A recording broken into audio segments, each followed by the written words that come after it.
हम अपने घर के फ्लोर पर आराम से चलते हैं। हमें लगता है जमीन ठोस है, पर क्या आपने कभी सोचा है कि आपके उस आलीशान घर के ठीक नीचे कौन दबा हुआ है? लखनऊ के निराला नगर की कहानी किसी शैतान के अचानक आ जाने की नहीं है। ये कहानी एक ऐसी भयानक गलती की है जिसकी कीमत वहाँ रहने वाले आज तक चुका रहे हैं। सरकार ने ये कॉलोनी आम लोगों के रहने के लिए बनाई थी, पर उन्होंने ये कॉलोनी एक कब्रिस्तान के ठीक ऊपर बना दी। वहाँ बने हर घर की नींव किसी न किसी मुर्दे की कब्र पर रखी गई है। और मौत कभी अपना घर नहीं छोड़ती। शुरू में सब नॉर्मल लगता है, पर फिर अचानक अंधेरे में लोगों को घर के फर्स्ट फ्लोर पर खड़ी अजीब सी परछाइयां दिखने लगती हैं। पता नहीं चलता कि आसपास दिखने वाले लोग जिंदा हैं या मर चुके हैं। ये डर इतना गहरा है कि जिंदा लोगों का दिमाग पूरी तरह से मेंटली डिस्टर्ब्ड हो जाता है। पर इस कॉलोनी का सबसे घिनौना सच जमीन के ऊपर नहीं, उन घरों के बेसमेंट में छुपा है। इंसान जब मौत से डरता है तो वो जिंदा रहने के लिए किसी भी हद तक जा सकता है। इस कॉलोनी में जिंदा रहने के लिए भयानक रस्में की जाती हैं। मौत को टालने के लिए मासूम लोगों की बलि तक चढ़ाई गई है। आपको वहाँ रखी किसी पुरानी तस्वीर में शायद किसी की मुस्कुराहट दिखे,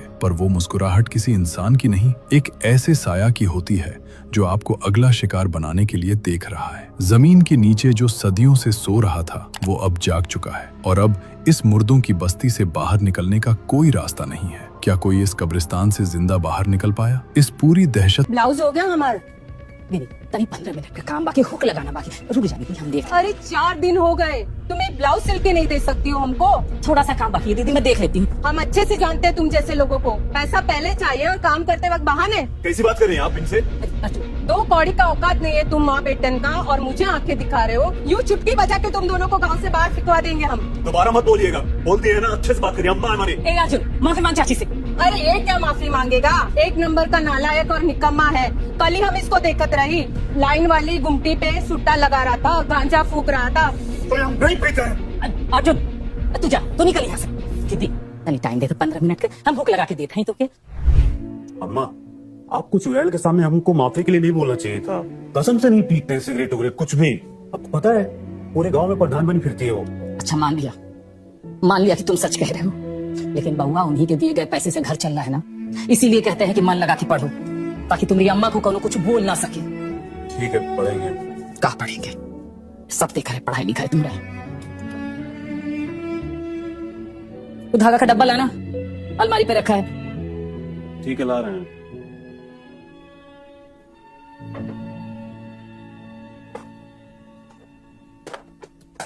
अम्मा, ये संदूक में रहा है। मम्मा ले आ, दिखाओ तुम्हें, ले आ गया। खोले? खोलो।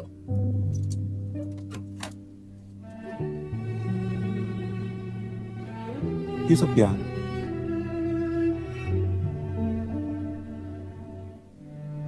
ये साड़ी ना तुम्हारे पापा लाए थे बनारस से। इतना ना हमको पसंद आया था ये साड़ी, हर पूजा में यह पहन के हम बैठते थे।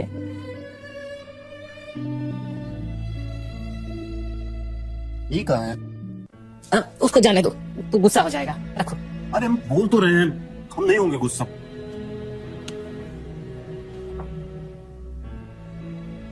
ये ना तुम्हारे पापा का काम है, वो दिन भर पेपर में से कोनो कट करके जमा करते रहते थे।